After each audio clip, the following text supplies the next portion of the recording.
All right, thank you for joining us. You are now tuned in to the Rotated Views podcast. My name is Jimmylee Velez. I am your host. I am here with the full crew, Gabe, Goose, Heck, and Manny.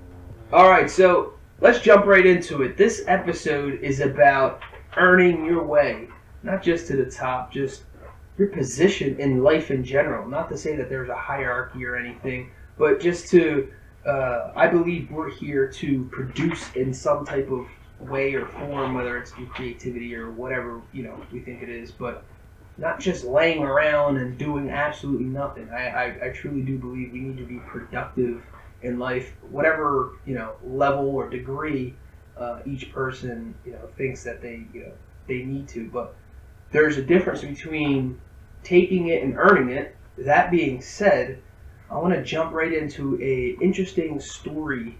I was watching a documentary about pirates on the coast of Malaysia. Right, so these pirates use sophisticated methods to steal goods and ships. And I'm talking 300-ton ships. I was blown away. They would even meet up in the middle of the ocean, turn off their AIS, which is an automatic identification system, which is an IMO requirement to be on at all times for ships over 300 total tons. Right, so they would turn this IMO off. They would connect lines to trade goods from one ship to another. They actually had a name for this called STS, which is ship to ship. The narrator explained that the ship with the goods would return back home and tell everyone they were robbed by pirates. Meanwhile, they're in on this whole thing. They would also drop some of these pirates off on the land or the surrounding islands or whatever was close to them, and execute an intricate job of stealing motors from the boats that were docked on personal property, and some would even steal the entire boat altogether. The sad part was these local, the equipment, boats and motors that were stolen were from the locals who literally make their livelihood from fishing with these boats. They even interviewed one guy who said he had over 20 boats stolen from him. So just off that little story, I mean, my mind was blown away. First of all, I'm talking about ships. Like, these things were huge. They were hijacked, rerouted. They would turn off. Basically, it was like this GPS kind of thing that would tell the IMO where they're located, because they need to know. These things are so big.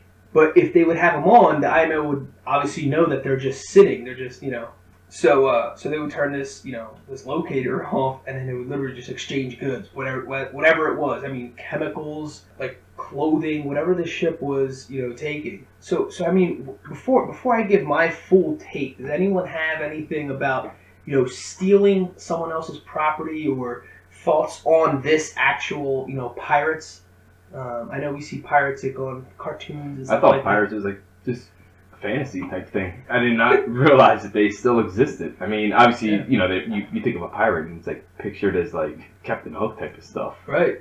Yeah, no, man, this is a legit thing. Like, these guys, there's nothing, fancy about them. Although there is something fancy, is the equipment and stuff that they use. But there's no, like, glorified, patch on one eye and a parrot on their shoulder type of thing.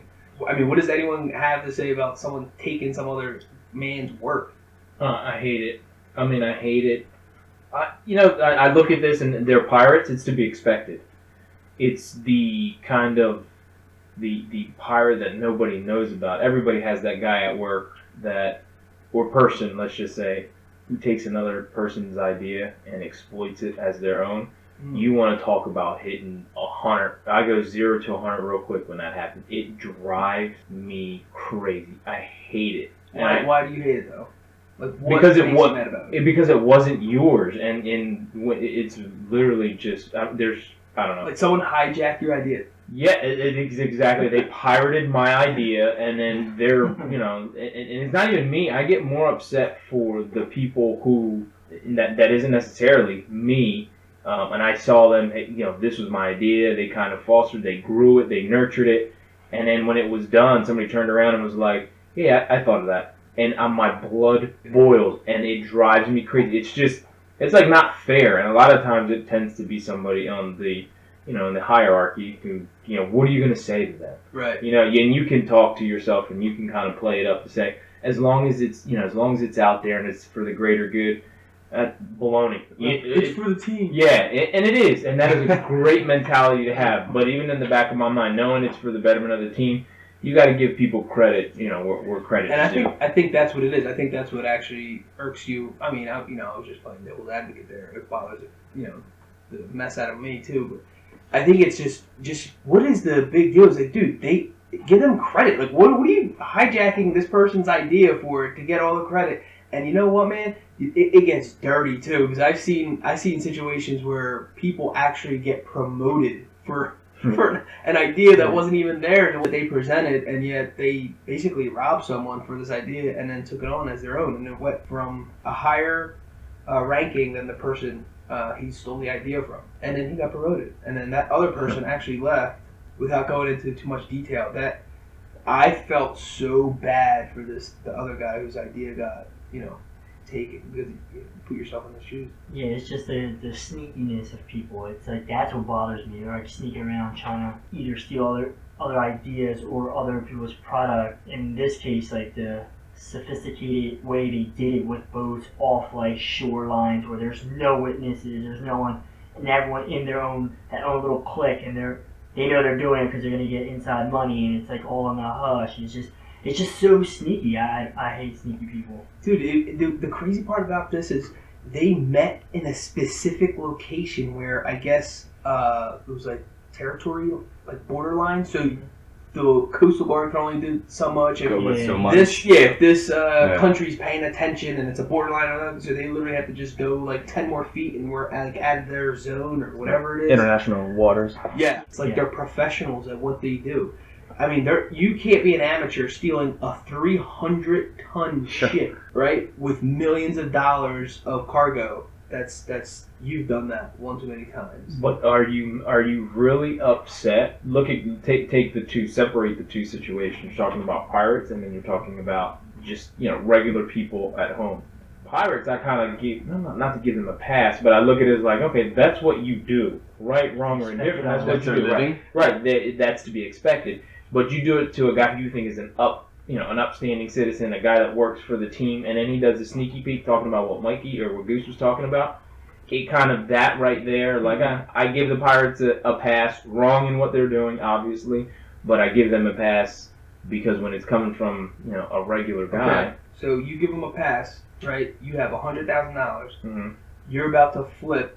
Let's just say it's a ton of computers or electronics. It's $100,000 worth of electronics. This is you. Right. You hire a company to ship this from one place to another. Mm-hmm.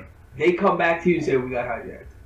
Yeah, I'm livid. I'm upset. Absolutely. I agree. But you just gave them a pass. No.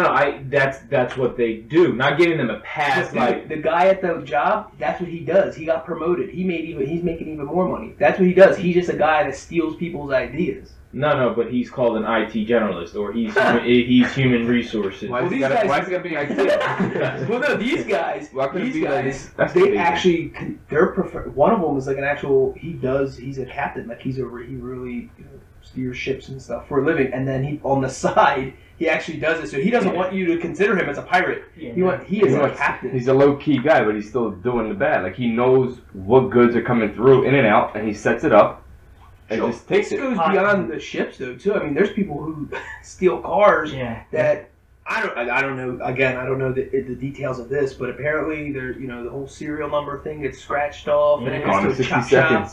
Yeah, if you watch Gone in 60 Seconds, this thing's in a chop shop and in and out, and under like 24 hours. This is a totally different car, unknown to anyone, and even cops can't even locate some of these things. Imagine if that was your new Porsche. Yeah, actually, I just seen on the news they had a high-end store where everything's kind of laid out on the racks and stuff. In 40 seconds, two guys stole like $300,000 worth of clothes. He just walked up and whatever they can grab off the rack, just ran out. And it was like high-end clothing, shirts that cost like pirates. They know what they're doing. So going on that, it just made me think of like knockoff stuff. Knockoff stuff. Think about like you have a brand that's established and someone's basically imitating your brand and selling it for a quarter of the price or whatever it was. So I remember I was in the car with you and I was telling you about, dude, they do this to the level of laundry detergent. So these guys, it was the same episode that I was watching. These guys were making an imitation Tide. No way. They even had the orange buckets. Like you're talking about like the, how many gallons is that? 50? I don't know. No, it's not 50. Five gallons. 5 gallon buckets with the blue lids, and they would basically make their own version of the Tide sticker and slap it on there and sell it for like $25-$30. And that 5 gallon thing is really, if you bought it, if it was Tide, it would be like, I don't know, $75-$80 or something like that. Yeah. So these guys are just cutting. And dude, you're talking about U-Haul trucks were pulling up. And they're saying it's like your local corner store bodega in the city that's selling these, these big gallons, 5 gallon things. And it's something you would never even, I wouldn't have thought, I don't know, somebody might have thought about that. I would never thought you're imitating like laundry detergent. Yeah. Dude, everything's imitated. Well, it's not even about the imitate. It's everyone wants to pay a cheaper price for stuff. So The bargain. Try to cut corners, and they're like, how can I make this cheaper for everyone to buy this? But the undercover cop told the guys, what are you putting in here? He's like, apparently got like an allergic reaction to it. He's like, I know Tide. I use Tide. Like, I don't know if he was doing it to bust the guy's chops or something, but he seemed like he was serious. He's like, whatever you use is cheap, man. He's like, you don't know who you're sending that out. I mean, dude, what do you think drug dealers do? They don't care. Yeah. There's a level of like, you don't care in your mind when you're doing kind of this kind of stuff. Well, yeah, it's the level of honesty. You're definitely not an honest person yourself. Yeah, but what about like those people that go out and buy the Beats headphones and they're not really Beats? I saw one that had like a P on it, but it looked like the B, right? But just had a missing circle. It was just a B, not Dude, a you B. plug them bad boys in, it's like hearing a tin can banging in your ear. Yeah, but that still goes along the lines that these people, it's cheating people who are working their tails off out of something. It's cutting a corner, and there's no shortcut. There's no shortcut, and there's no reason for it. And then you're going to hear all the excuses on there. You know what? Some of them sound really good, but at the end of the day, it doesn't make it right. Just stealing from someone because you have nothing. Okay, so how about the dude who was trying to make a living, who had 20 boats stolen from him? And it was docked on his property. That's where it's wrong. I mean, that's his livelihood. Like, that's where he's making his money. Right. You wake up next morning, your boat is gone. No fishing today. What do you tell your wife? What do you tell your family? Dude, they showed it. He had like a family. He's like, you see like 2 little kids running around all barefoot. That's crazy. When you see a bunch of guys out in the middle of the thing, you're like, whatever. They stole a couple minutes. But then when you see the lives that's affecting, oh yeah, absolutely. That's when it starts to hit home. And you like anyone who has a family or anything, you can relate to that, or it hits you. You're like, oh man, this is terrible. Sometimes you just get caught up in like, oh man, Jerry just took my idea and now he got promoted, and there that goes. But at the end of the day, maybe that guy needed $5,000-$10,000 more of a raise, and then his wife could be a stay-at-home mom, and then it could just keep going like that. And then their kids don't have to pay for their kids to go to this because the mom's home watching the kids. It might seem something so little to Jerry, but that little piece of cheating is affecting not just him. And if you have the slightest bit of thought process or understanding of the law of attraction or karma, whatever you want to call it, it's the law of life. How you treat, we talk about this all the time, is how you treat yourself is how you should treat other people. It's going to come back to you. That little stinking thing that you stole or whatever, and everyone does it. I mean, there's countries that chop people's hands off for stealing. Sure. That you'll learn eventually that okay, that's not the right thing to do. You'll see it'll bite you in the butt one day. What if somebody lets you borrow something, you totally forgot to give it back to them, or they never asked for it? You end up keeping it. Is that stealing? They never. Yeah. Well, yeah. Is it conscious? Do you know? Yeah, right. Like exactly. It's one thing to forget, but if you see it, I'm like, yeah, I gotta get that back. You're using someone's tablet all day long, and he ain't asked for it back, so I'm gonna keep on using it. No, first of all, that's a conscious thing. Like, if you know that, all right, let's grow up. You know that it's theirs. You should be giving it back. Karma is still working. You don't understand. Right. So that means if you're holding something that you know is not yours, and you're like, well, he's not asking for it. You don't know on the back end. He's probably like, he doesn't know how to ask back for it because he kind of feels bad. Like, maybe this guy really needs this. I'm like, oh, I need it back, but I don't want to kind of feel rude and like, yo, can I get my tablet back? I don't know. I think like if you thought about it, like, dang, he didn't ask for it, I'm just gonna keep it. Yeah. That right there. That's called being a thief. Yeah. Thievery. Yeah, absolutely. All right, so let's jump right into this. Dad life. Do you pay your kids for chores? Is there anything else you pay them to do? No, I don't pay them for chores. And then you don't pay them for anything else? No, it's weird. Like I don't know. Like because every time we go out, it's like they want something, and we always end up getting them something. So I don't know if it's the wrong thing to do. Like, do you say, hey, I'm gonna give you an allowance because you're doing the trash. You're taking the trash out of the bathroom, or you're feeding the dog, or whatever. No, that's to me. I don't know. I think it's weird that like you're paying your kid to do something that should be done in the house, right? And supplying them with a phone every month that they say they need. They really don't need it. That's just extra stuff. So I think to me that's like you're comparing it from what's needed to luxuries. Right.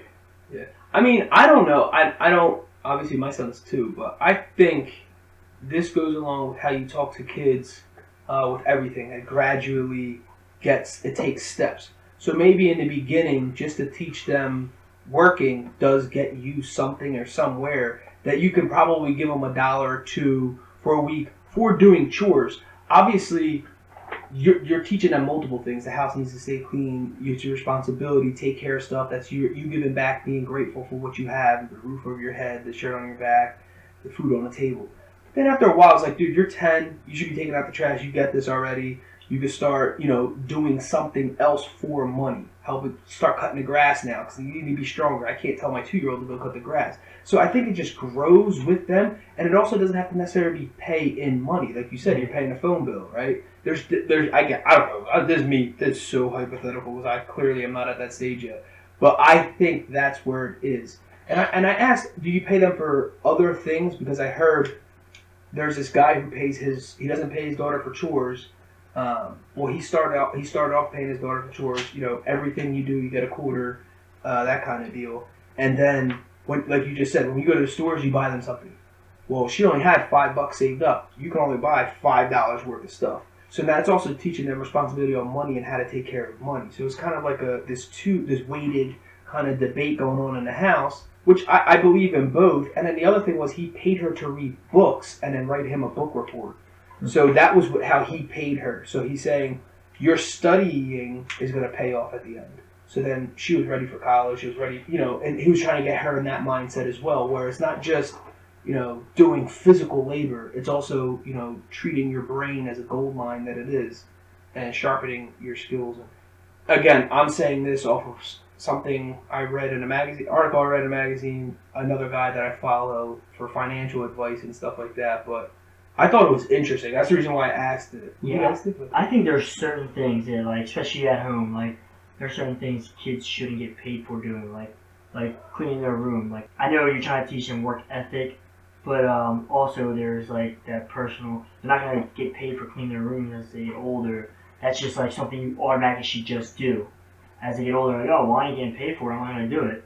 So it's like, there's certain things, like, they shouldn't even get paid for. But then there's other, like, extra things that, like, they can get paid for with, like, if you do have a pool, like cleaning the pool or something. Like, I'm talking about, like, basic stuff they shouldn't get paid for. But when there are extra stuff outside, like yard work, or, like, I have a daughter, a 9-year-old daughter. I don't expect her to go outside and cut the grass. You know what I mean? It'd be awesome if she can help out, whatever. Right. But, like, if I had a boy, I'd kind of expect him to learn outside chores. Right.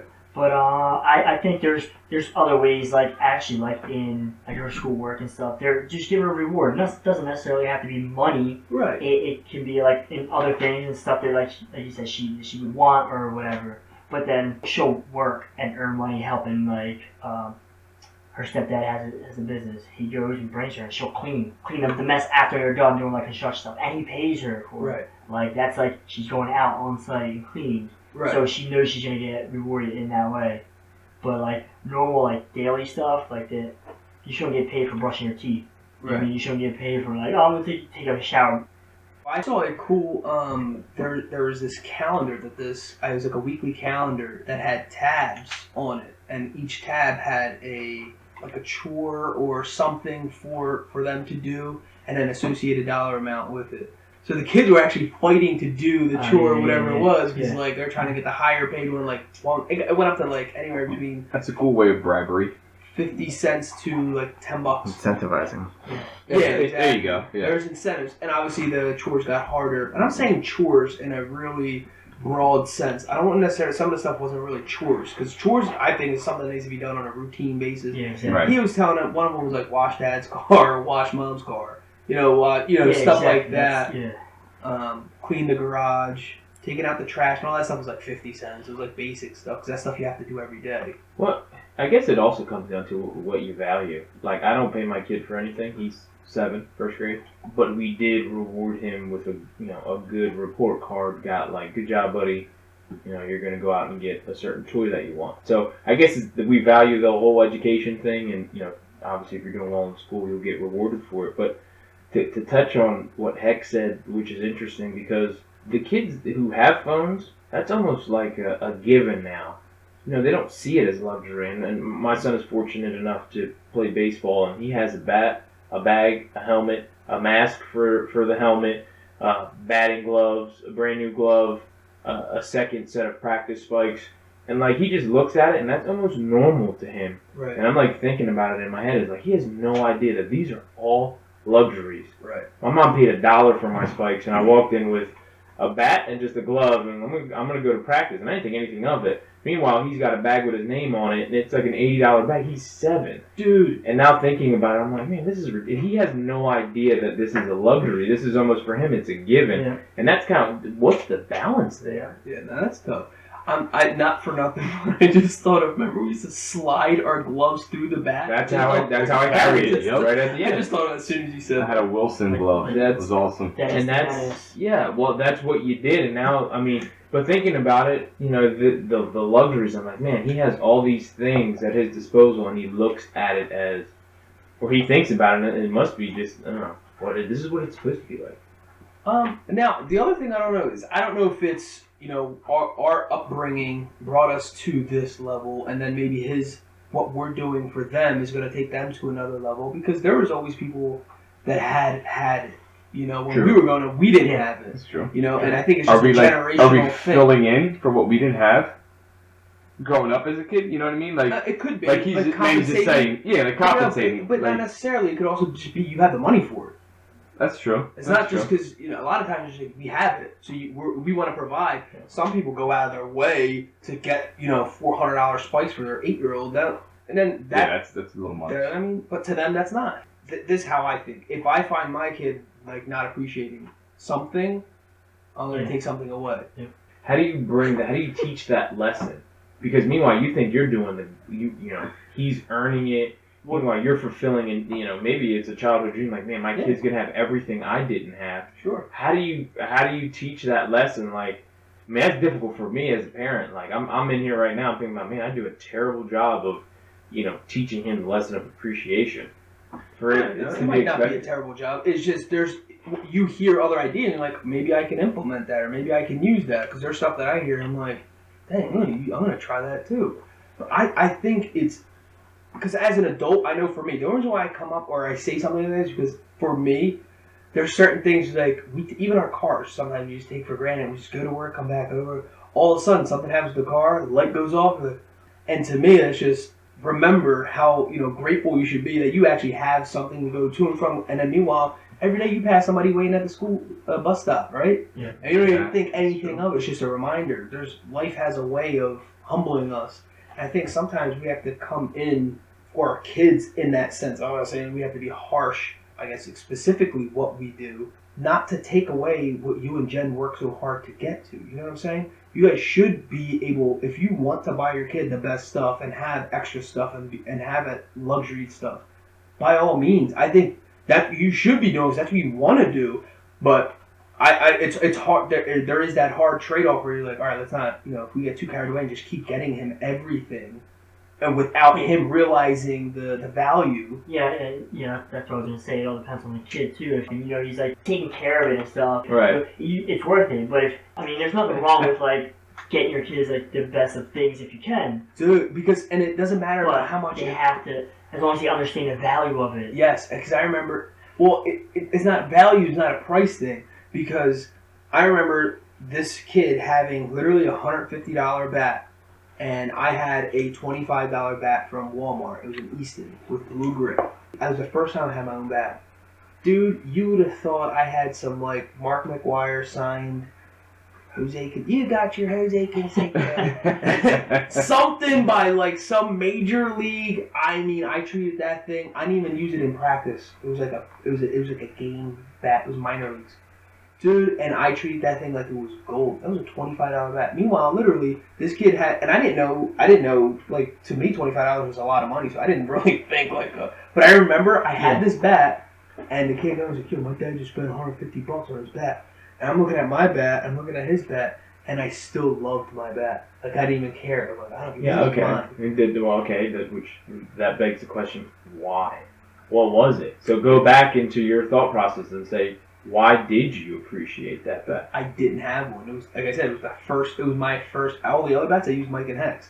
It was a bat that was bought for me. Like, I didn't care if it was $5. I'm like, dude, I got my own bat for the first time. So I valued it. I don't remember if this kid had multiple bats prior to that. I'm pretty sure. If he bought a $150 bat, I think he had bats before that. But I know why I valued it is because it was the first one that was bought specifically for me. All the other ones I used were these guys. Yeah, I remember one time getting a pair of sneakers that I wanted, and it was like with my mom, and she kind of gave me like a budget of like I think it was like $40 or something, and I seen the sneakers that I wanted, and they're like $45. It was like a couple dollars more, and she just looked at it and was like, "No, you like." She put me on a budget and stuff, right? So I just started like thinking. She's like we work for this, and this is what we have, whatever. Now I might have been like 10 or 12 or something, and I just started thinking like my mom and dad would talk about their wages. They made like probably like $15 an hour. So it would take 3 hours of my mom's precious time to give me a pair of sneakers that I'm gonna like jack up. Yeah. And that blew my mind away at that age. I'm like, dude, now I know why they're very cautious with everything. Like, like they work hard for your stuff, and like 3 hours is like 3 hours of them working, and they're not even gonna get that money. They're gonna give it to me. Right. So it's just like, as a kid, I'm like, that really blew my mind. So from that point on, it's always like, even saving money is like, it's not the easiest thing to do. So would you be opposed to like, bringing it to your kid at a certain age and be like, listen, this is fact. We have to work X amount of hours for you to enjoy these luxuries. I don't even know if it matters if you say the actual dollar amount. I think you just have to compare it to just lifestyle. To live the lifestyle that we have to work this hard. Right. If we want a better lifestyle, we have to have, daddy has to get a part-time job, or I have to go back to school. I think it's talked about in a sense. I don't know if you have to say, you can, but you say, I make $15.75 an hour. I'm not sure if that's going to impact the person, the child, as much as if you say, if you want this lifestyle. The reason why you have the cool toys and a nice bike is because we work so hard, and how we worked so hard in the past, and it got us to this point, and we're continually going to, put forth the effort to get us a better lifestyle. But if you're not going to appreciate what you have now, you didn't want to live 10 years ago, bud, because it was harder back then. And like I said, this is from the financial guy that I follow. When he explained his children, it depends on the maturity of the kid. We have a little cousin is so like years beyond her age, and when it comes to maturity, I feel like I can talk to her about finances and she would get it. But then there's another kid, not a relative, that I know is probably around the same age, and it will go right over this person's head and not understand. I think you have to try to get a grasp of this person's maturity level. Like, can I explain this, or get to the level where they can get it? I don't know. Yeah, like I said, it might if the kid's asking, well, how much is this lifestyle? And if they're poking at it, I mean. So my wife goes out the other day. It's summer's coming, or not summer, but warm weather's coming, and my girls go to a Catholic school. So my oldest, my wife goes out and buys the summer shirts. They had shorts, and the summer shirts they want to wear the fancier shirts that they don't have to wear a belt, and it's allowed to stay untucked. So my wife goes out and buys them. So my oldest goes, she's like, Mom, I don't like the shirt. So then she's like, what do you mean you don't like the shirt? I just spent my entire afternoon at the store in Philly, like, waiting to get this shirt embroidered, because it's not done there. They have to embroider it. She's like, nah, that's fine, Mom. I don't care. I'll just go out and buy my own. I got my own money. What do you do in that situation? I think I flew off the rocker. I didn't say nothing. I just like kind of like stormed away, and I left it at my wife and my daughter's little argument thing to figure out. But I honestly, like, it just blew my mind. It's like, why? How did she come off saying, "Don't worry about it, I'll buy my own"? You got money like that? When did you start working? Like, what? How do you come off like that? Don't. That to me, that was like an insult almost. It's a level of ungratefulness. Right? That's exactly what I thought. But you know, I didn't say nothing. I let it go, and I just bit my tongue. My wife was going off to work, and I didn't want to get her a little. Yeah, obviously it's not a money thing. No, it's not. Because she said I had my own money, blah blah blah. It was a. I mean, it could go both ways. Some people would say, well, was she consulted? Was her opinion asked? Did she want this shirt, or was it something that she had to have? It was a shirt she chose.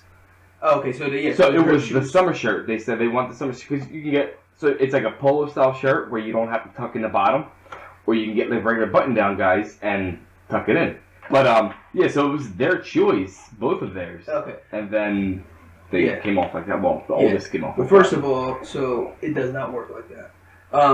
My biggest thing is communication. If we communicated together and we both said and we all agree, blah blah blah, that we're getting this shirt, I'm sorry. Whether you like that thing or not, I don't care if you have $1 million. Actually, I would care if you had $1 million, but I don't care if you have all the money that you need to buy another shirt. You're wearing the shirt that we chose together, or that you chose, whatever, for the rest of hello spring, hello summer, whatever's coming. You're gonna rock that thing, and it's embroidered. We can't return this. No. So next time, be careful with your decisions. Right. Make more educated thing. Consult with your friends if you want to try to be cool.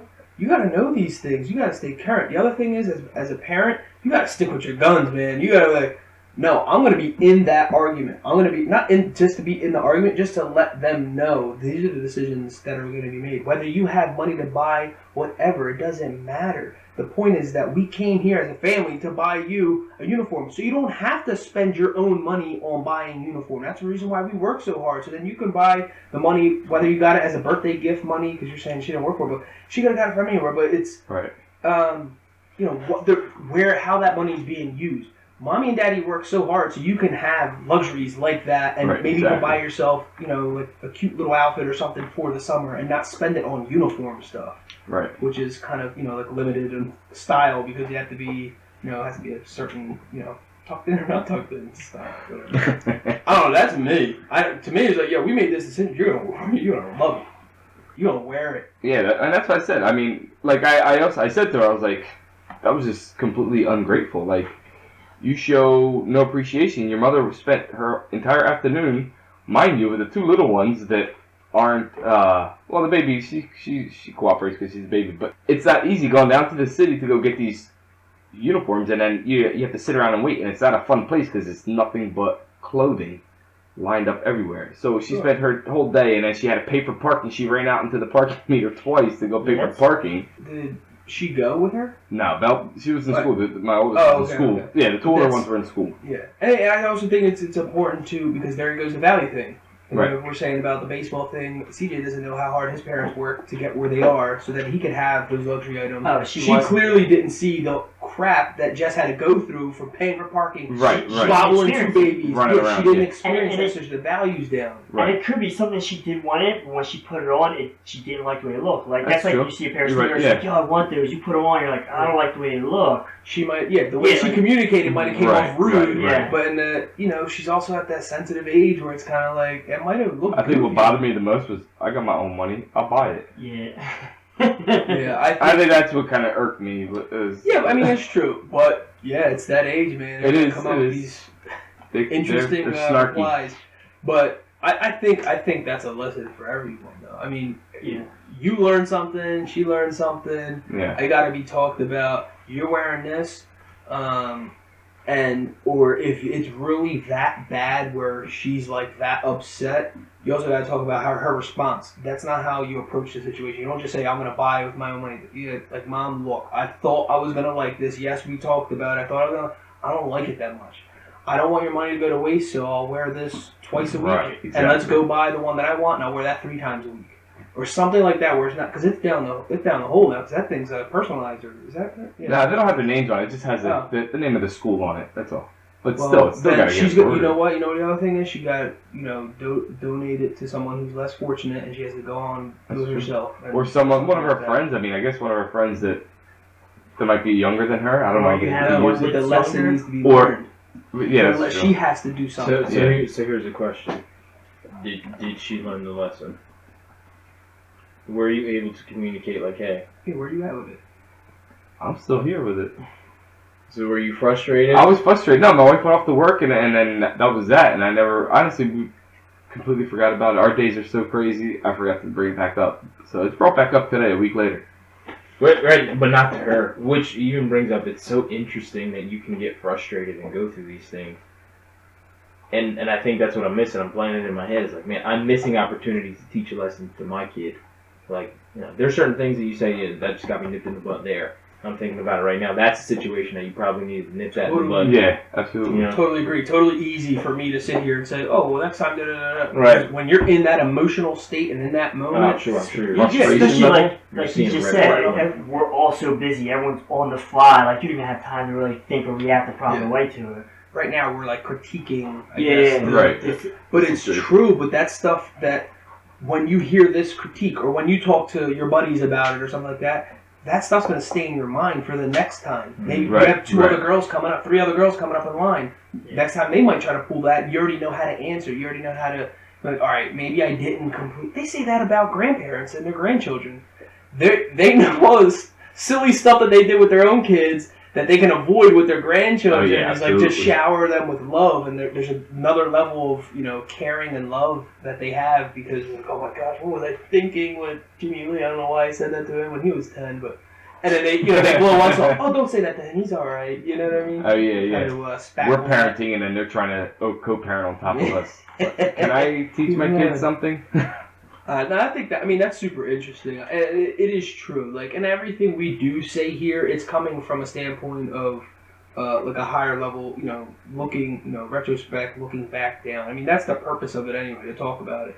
Obviously, we're not perfect. Clearly, we don't have the answers for everything, but it's nice to know that we can go forward and progress, grow. That's the point. Like Manny just said, there's points I might be missing, lessons or whatever, and he's probably going to be a little bit more conscious. There's stuff that my kid's not at that age yet, and I get to take advantage of this talk and apply that when the situation happens. All right, so talking about money, we'll jump into our next segment, which is called Questionable. All right, so here's the question. My friend has a high-paying job and is constantly bragging about it. How do I tell her to chill out, quote unquote, with the bragging, quote, without sounding like a hater? So that's pretty questionable. That's tough. That is good question. You know what? You know what's funny? All right, so I am a treasure hunter for comments and anything with YouTube or any of these. I completely enjoy the comment section of everything. It's pure entertainment, but it's true. Somebody said something about. I forget who it was. It was. I'm not going to say the name, but it was a famous comedian kind of going through some things or whatever. And then people were like, oh, why does everyone have to hate? Why can't everyone just, encourage him? But then someone's like, it's the opposite. If you encourage him, you're like, oh, dude, you're such a fan. Like, you're a fan of another guy or something like that. And it's like, where do we win? It's like, if I root this guy on, I'm a fan of his. Whatever, say something negative of what he's doing, I'm a hater. Yeah. Darned if you do, darned if you don't. Yeah, exactly, that type of thing. So anyway, I thought of that when I was, I saw this question. To hear someone constantly talk about how I honestly, I don't think I've ever even encountered anyone like that, but that would be weird for me. That's what I hear, pretty often. Not so much the dollar amount. It's like their lifestyle that's overbearing with yeah, I'm traveling the other side of the world next week, and they come back. Oh yeah, I'm going to my shore house for another 2 weeks, and but the constant kind of throw in your face, and you don't have that luxury or that So what do you do when you hear people say, "Oh, I make X amount of money," and then they go out and buy a car, and then next thing you know, they're coming back complaining and about their bills and they don't have enough money and this and that. They're bragging like, oh yeah, I make so and so, and then me and my wife got new cars and this and that, and then sitting here complaining I'm broke. I feel bad. I feel bad because they're missing something. They're bragging. I don't think I say any. I just kind of feel bad. You listen, it's like, man, what's missing for you? You obviously are fortunate enough to make enough money, but I feel bad. Like, why?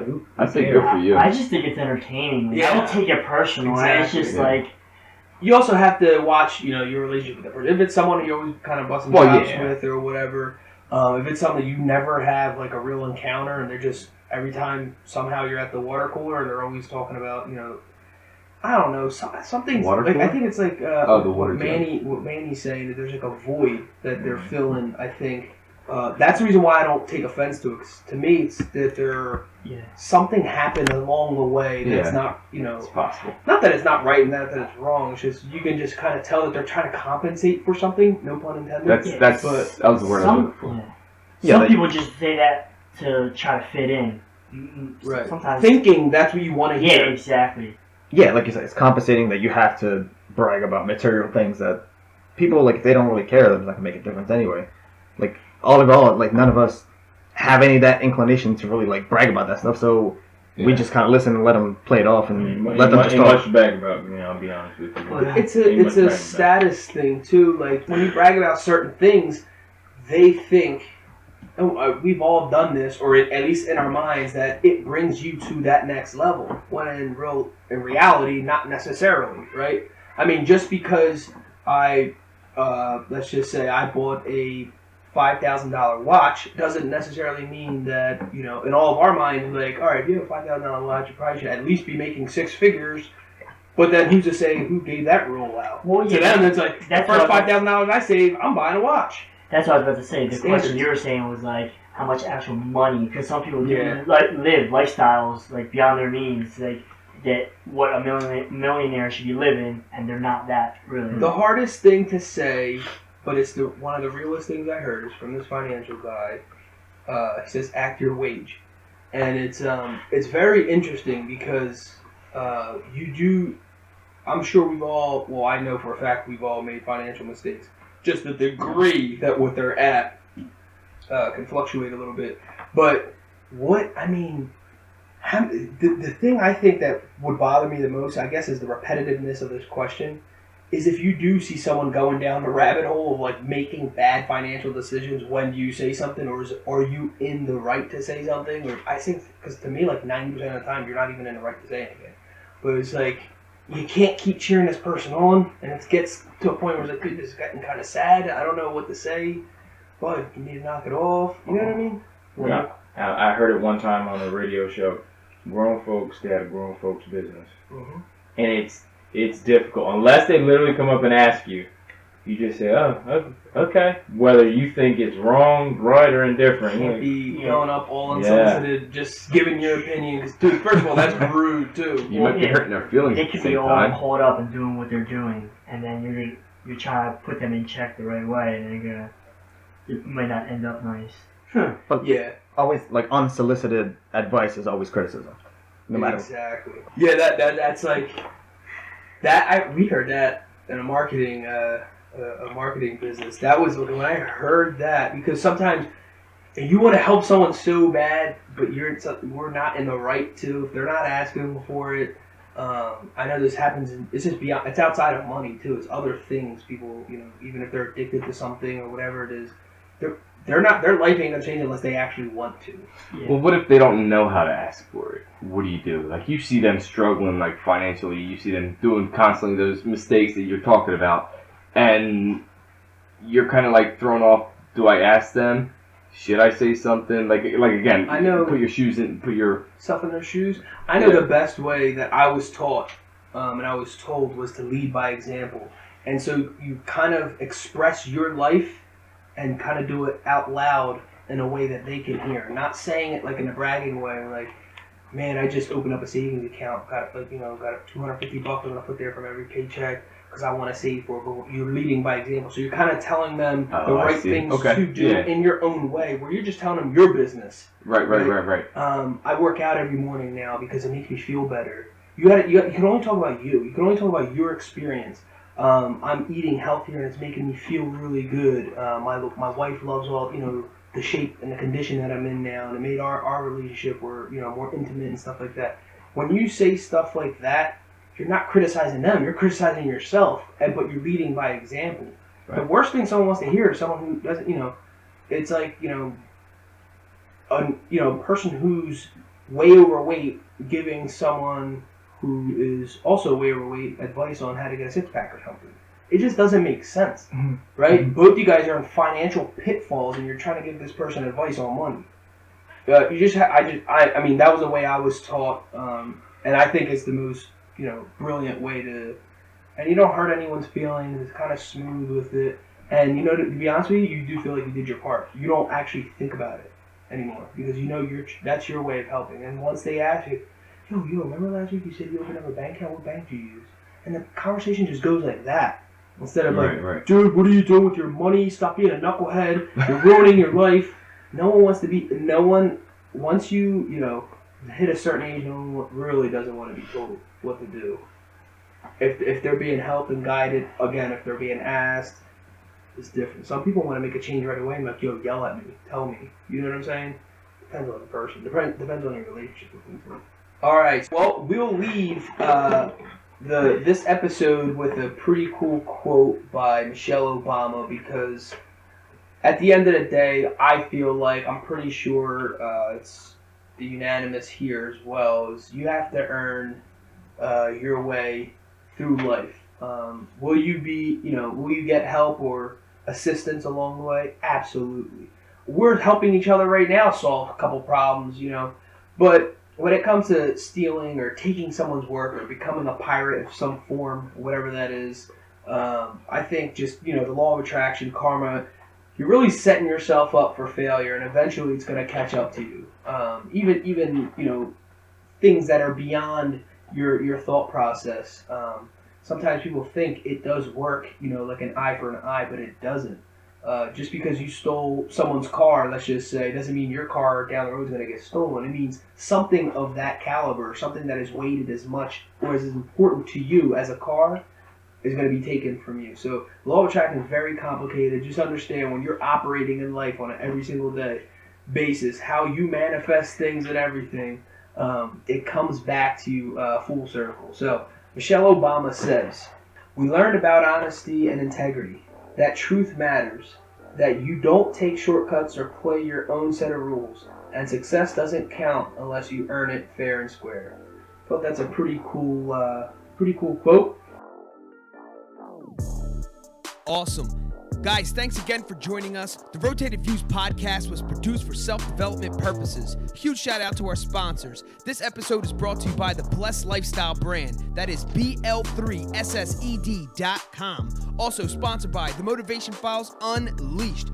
This motivational mixtape will be your fuel for success. Available on all platforms. Guys, don't forget to visit the website, JimmyleeVelez.com. Follow us on Facebook and Instagram at Rotated Views. If you have any inquiries or questions, email us at info@JimmyleeVelez.com. On behalf of myself and the rest of the crew, we wish you massive success. Stay blessed.